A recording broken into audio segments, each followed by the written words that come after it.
A Tale of Chance Encounters. Ava's Artful Allure. Written by Kiva Hart. Narrated by Artful. Chapter 1. Reflection in the Gallery. One dinner party down. One lunch date, a charity event, and a family dinner with my fake husband down. This boring exhibition is left to go. My current location is the live painting event at the Lumina Art Space Gallery. There, one miserable woman, me, stares blankly at the artists doing their thing, while my husband socializes with the other female attendees, except me. I quickly text my second date, Harper, my best friend, as Gary finds a new woman to flirt with. "Where are you, Harper? I can't believe you ditched me for that man. I'll pull out my wig in frustration at this point." "Emily, you're like a magnet for compliments tonight. I'm starting to think you've cast a spell on us all," Gary says to the eighth woman that night. How does he even know every woman at this party? Harper responds, "We'll see you in 5. Emily blushes. "I've been practicing my charm." "Practicing? Clearly you're a pro at it. But seriously, that dress, it's like you stepped out of a fashion magazine." "Flattery will get you everywhere, Gary," Emily says, eyeing me sultrily without acknowledging me. One look at her says she's plotting how to steal my husband, and another at Gary says he doesn't mind getting stolen. "Is it working?" "Maybe so. Your next move, Mr. Smooth Talker?" This won't do. I look away from Gary and Emily. The gallery is buzzing with energy. The walls are designed with a beautiful array of colorful paintings. Still, I can't help but feel something is amiss. And the fact that I cannot pinpoint what precisely is wrong annoys me beyond measure. "Oh my God, you look so good in that red dress," a blonde, overdressed lady passing by tells me, and I chuckle. I don't know who that is, but Father has always drilled one significant party rule into my head. Keep a welcoming smile on your face, even in interactions with strangers. I've always found it weird and avoided parties altogether whenever I had a choice. But Gary's insistence made sure I couldn't avoid the agony of unstructured social interaction with strangers. I have to get away. I can't wait for Harper anymore. God knows I have tried my best to keep my mechanical smile on. I gave good replies when anyone asked me something. I nodded and shook my head and drank my champagne, but the whole time I was numb. It feels like I am a puppet and someone else is pulling the strings, so I have no control over my movements. And that is what has been happening since I was born. A will of my own does not guide my life, if I can even call what I have a life. The perfect opportunity for a temporary escape presents itself within 5 minutes later when Gary walks off with Emily. I manage to slip out of the room unseen. I close the heavy door behind me and lean briefly against the wall, breathing deeply. How peaceful it is out here. How cool. The room had become unnaturally hot because it was so full. I don't think anyone suffered from the heat as much as I did. Everyone else seemed to be enjoying the evening immensely. Beautiful clothes, jewelry, perfume, relaxed laughter. And I was in the middle of it all, and yet blocked off from it, as if by an invisible wall. A young female employee of the gallery comes by just then. She regards me for seconds, wondering if the exhausted woman she's looking at needs medical help. That's how bad I think I look. "Excuse me, ma'am. Is there anything you need assistance with?" the woman asks with a warm smile. I return her smile and reply, "Oh, yes, actually. I was wondering if there's any private exhibit or special event happening tonight." A better answer than, "Hey, I'm sick of the event my fake fiancé dragged me to, only for him to ditch me for other women." Her eyes brighten as she nods. "Indeed, there is. We have a private exhibit taking place in the gallery's exclusive section. It's a great opportunity to view some remarkable artworks. Would you like to attend?" "Absolutely," I answer. The woman leads me up a flight of stairs to our left, her heels clicking and echoing on the sandstone floor. We stop at a desk on the landing, and she pulls a big book from the drawers. Nicholas Gibson's exhibition is ongoing. Please sign in here, miss. You'll want the last elevator on the right. Press the 20th floor. She smiles kindly at me, amused no doubt, as I sign in. She hands me a security pass that has VIP very firmly stamped on the front. I can't help but smirk. Is it even evident that I'm a VIP? Nothing changes. I inwardly sigh. Thanking her, I walk over to the bank of elevators and past the two security men who are smartly dressed in well-cut black suits. The elevator whisks me at terminal velocity to the 20th floor. The doors slide open, and I'm in another large lobby, again, all glass, steel, and white sandstone. I'm confronted by another desk of sandstone and another young blonde woman, dressed impeccably in black and white, who rises to greet me. This way, Miss Kensington. How did she know my name? The blonde pushes two large doors, which leads us into a large room. Unlike the regular, this one is scantily occupied by elegantly dressed people immersed in artworks hanging on the wall. I'm about to enter when I hear Harper's voice behind me. Ava, where are you going? This is not the event you're attending tonight, my best friend calls before she reaches me. When she does, she's out of breath. I figure she must have been chasing me. I smile wryly at her, then enter the room without answering. I should be mad at Harper for talking me against calling in sick for these events. But then, Harper can talk anyone into anything. She'll make an exceptional journalist. She's articulate, strong, persuasive, argumentative, beautiful, and she's my dearest, dearest friend. What? She starts to say, but I shush her. The room is magnificent, quiet. It's like it's a crime to utter a word there. I must be careful to stop the sound of my heels clacking against the floor from echoing. And the artwork? They are exquisite. A series of mundane, abstract objects, painted in such precise detail, they look remarkable. As I get closer, I notice how the artist used the colors and brush strokes to create a lifelike picture. It's like the scene is right in front of me, and I can almost touch it.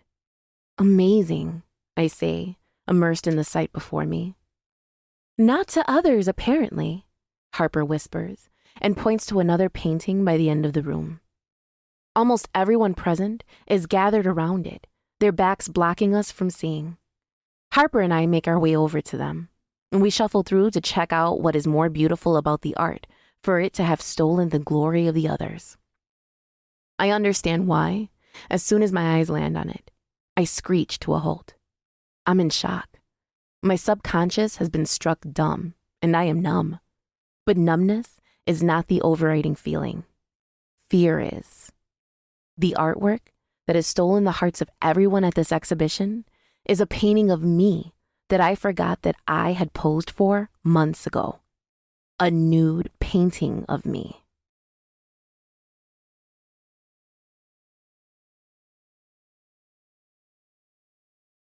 Chapter 2. Brushes with Fate.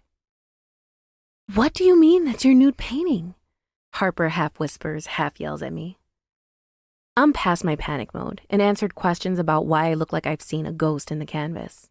Now it's Harper's turn to freak out. Thankfully, she, or anyone else, can't tell who's in the painting because the pose is one in which my hair cascades over my head. The problem is how I hadn't realized the painter is famous, or that he's Nicholas Gibson, one of the best in the world. All I remember from that day is that I was angry and fresh out of an argument with Dad. It was the first time Gary and I met as arranged marriage partners. Storming out of the house into a random studio on the street wasn't the height of my tantrum. Posing naked for the attractive painter was. Then, it proved that I own myself and can do anything with my body. Now, it's serving the same purpose. Do you know what your dad would do if he learned about this? Harper starts to pace worriedly. He'll probably kill me, but the beautiful thing is that he doesn't have to find out. How could you do this? And you permitted him to display it? I suggested that he display it. He was going to release it to me. Harper, calm down. Harper isn't listening to me. Her jitters have attracted a few glances. I place my hand on her shoulder. Get it together. I'm in the painting, and I'm not even this affected. Take deep breaths. She stops pacing and tries to focus her gaze on me. Okay. 1, 2. Harper takes long drags of breaths at each number, and by the 5th, she's already calm. I've never heard of Nicholas Gibson. Who is he? She asked. At the time, I didn't know it was him. Now that I think about it, it's foolish what I did. It sounds like something out of a drama, but we conversed with his back turned toward me. I caught him in the middle of a painting. When we agreed, I told him I didn't want us to know each other. He switched off the lights and put me under a spotlight. I explained. That feeling of freedom, the thrill, everything was new to me. I loved every minute of it. Once he was done, we agreed I wanted him to display it, and I was out of there. This thrill feels similar to when Dad caught me making out with my math tutor in high school, just because I wanted to spite him. If it involves getting Dad annoyed, I'm all in. So, this Nicholas? So this is why my ears tingled, A deep voice says behind me and Harper, startling us. We turn to look up at the towering addition to our conversation, Nicholas Gibson in the flesh. He's standing so close to me. In shock, I step back and miss, tripping over my feet and falling backward on the floor. Crap, that hurt, but not as much as the realization that I am on my butt in front of Nicholas Gibson and gentle hands are around me, helping me to stand. I am so embarrassed. Damn my clumsiness. I have to steel myself to look up. Holy cow, he's so angelic. Miss Kensington. He extends a well-manicured hand to me once I'm upright. I'm Nicholas Gibson. Are you all right? Would you like to sit? So, not young, but attractive. Very attractive. He's tall, dressed in a lovely deep blue suit, white shirt, and black tie, with well-brushed, dark, shiny hair and intense brown eyes that regard me like they're looking for something in my face. It takes a moment for me to find my voice. Actually, I mutter.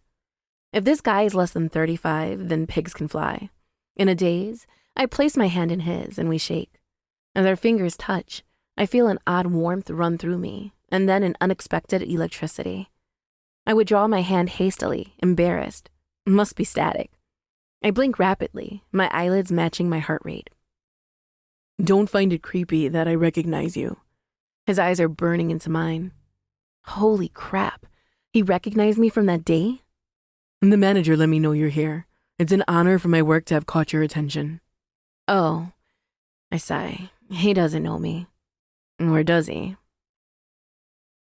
Nicholas's eyes are hooded like you can't determine his thoughts, whether plotting your death or thinking of baking you cookies. Call me Ava, I say, blushing heavily. It's nice to meet you, Ava. His voice is warm, possibly amused, but it's difficult to tell from his impassive look. He looks mildly excited, but, above all, polite. I want to have the honor to show you around myself. I hope your friend doesn't mind. Harper, who was previously mesmerized by Nicholas's looks, shakes her head. I'm not sure she heard what he said. Great, Nicholas says, and steers me away, placing a small hand on my lower back. Being touched has never felt this good. What is this electricity in his hands? This is inspired by a little boy I met at the airport once, Nicholas says when we reach the nearest painting. It's one of my Carnival of Joy collection. I bet it makes you want to grab cotton candy and hop around in a park. Your use of color and texture gives off just the right feeling. And yes, I want to hop around a park right now. Well, there's a cotton candy stand right around the corner, and I can show you the best carousel ride in town later. Is he asking me out? I'll think about it, I smile. Perfect. So what do you think about these? They're lovely. Raising the ordinary to the extraordinary, I murmur, distracted both by him and the paintings. He cocks his head to one side and regards me intently. I couldn't agree more, Miss Kensington, he replies, his voice soft, and for some inexplicable reason, I find myself blushing again. Were you ever into painting yourself, Ava? That's a touchy topic, one I don't want to delve into. Nicholas must have seen my hesitation because he dropped the matter and led me around more. So, are your paintings for sale? Are you asking about all of them? Or anyone in particular? His eyes twinkle. Is he playing with me? Why do you think I'd be asking about one? Because it's a logical question, Nicholas answers, and I realize he's right. Damn, I can't stop embarrassing myself in front of him. I assume you've seen one that caught your attention. I'm about to respond when I hear my name to my left. Surprised, I turn to see Gary approaching me, a dark look on his face. Harper is following him quietly. How dare you leave me like that? Gary asks harshly. Do you know how worried I've been? I know he's lying. As far as the sky is still up, Gary would never worry about me. It's probably time for us to leave the party, and he knows eyebrows will be raised if he leaves me behind. Nicholas is looking from me to him quietly. Go on without me. Harper will drop me off, I tell him. No, Gary answers sharply and notices Nicholas. Are you flirting with this guy now? What the? I saw you from across the room. His hand was on your ass, and you were as red as a tomato. Old friend? Yes. Nicholas answers before I can. Dumbfounded, I can only stare as he turns his attention to Gary, extending his hand. I'm Nicholas Gibson. Ava and I met weeks ago, He says. I hope you don't mind that I asked her to come here. We had to catch up on so many things, and most of them were about you. I can't believe I'm meeting the legendary Gary. Gary stutters and looks at me. Really? I can't even respond. I am so floored listening to a story. But again, my lack of response doesn't seem to bother Nicholas because he goes along, weaving a telltale of our first meeting at a gift shop. Very well then, Gary says satisfied. Because I was going to tell your father how you went off flirting with other men once we got here. Let's go, Gary says and takes my hand. He's about to start pulling me away when Nicholas taps me. To answer your question, He says, and my heart skips a beat. His eyes are now full-blown, twinkling with mischief. He's excited to say whatever he's about to say, almost like a child waiting for his candy. My paintings are for sale, except one. That one. Nicholas points at the star painting, my painting. The agreement with my model was to display it merely, and I believe I have fulfilled my end of the bargain. Anyway, it's nice to see you again, Ava Kensington. All the while, Nicholas's eyes press directly into mine. That's when I realized it. Holy crap. He recognizes me.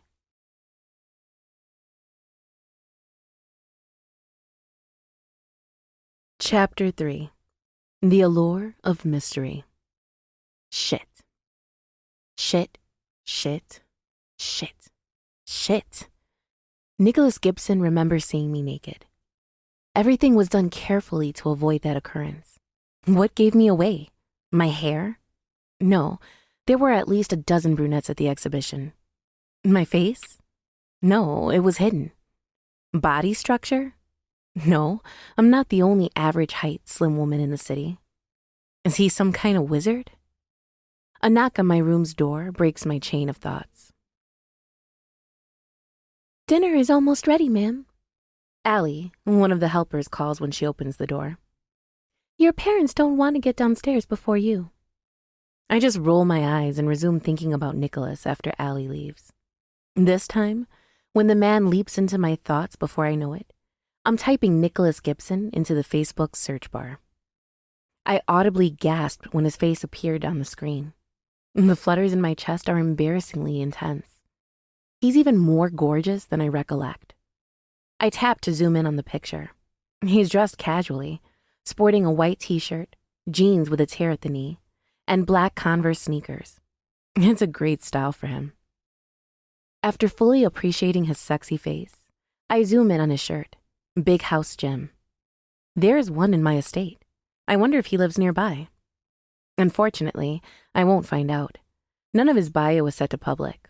The only picture I can see was that one profile picture. I'll need to send him a friend request and have him accept if I want to see more. I'm so tempted that I do it without thinking. Seconds later, I received a notification. Nicholas Gibson accepted your friend request. Say hi or send a sticker. That was fast. My phone beeps again. It's a text from an unknown number. Have a good time yesterday? Who the hell is texting me? Who the hell is texting me? Waiting for the reply, I lean down and slip on my slides. My phone beeps again, and I read, "My old gift shop friend." I hate myself a little for how my toes curl in the slides. Stupid toes. Nick.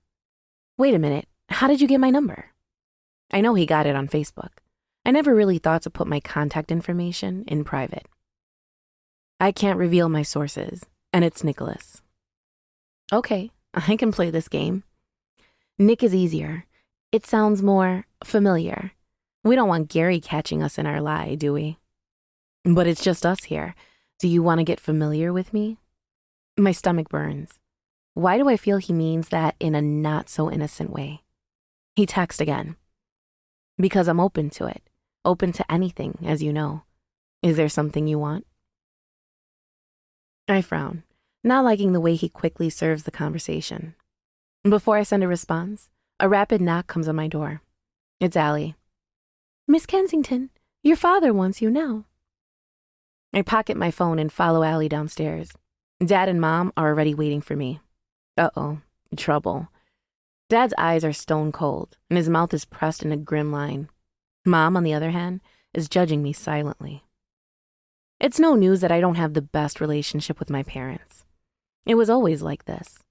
Although I never got to know them before their big success, I like to think money and fame have gotten to them. For as long as I can remember, Mom has worried about appearances more than anything. She isn't that motherly either. She only cares about looking good in front of the cameras. It is stupid, but I can't change that. Dad, on the other hand, cares more about me going out with men who have big businesses and careers to expand his. They became even more distant when I refused to let them open a business to start my brand. They didn't understand that I wanted to graduate first. They didn't understand that I wasn't ready. I hadn't even finished college then.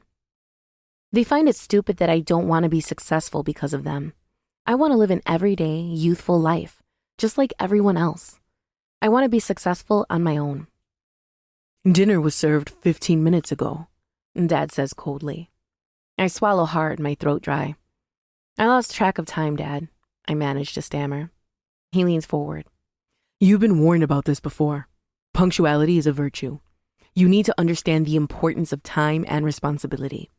Would you quit acting irresponsibly for at least a day?" "Dad, it's just dinner."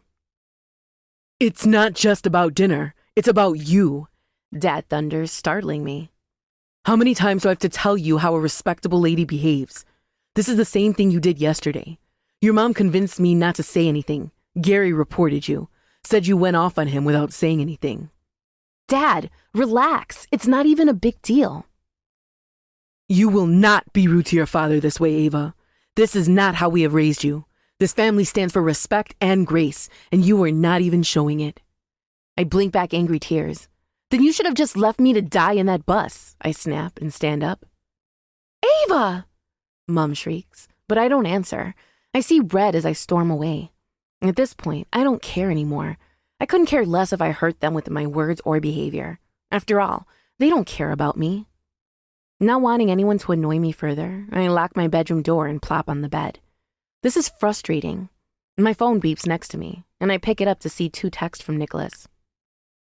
"Did it annoy you that I acted ignorant?" "I'm doing it again, aren't I? I know exactly why you looked me up. I bet you're dying to know something I know." I smile as my anger melts away. This is a safe escape from my frustration. Maybe there'll even be a safer yet more dangerous way. I text back. "Where are you right now, Nick? Let's meet."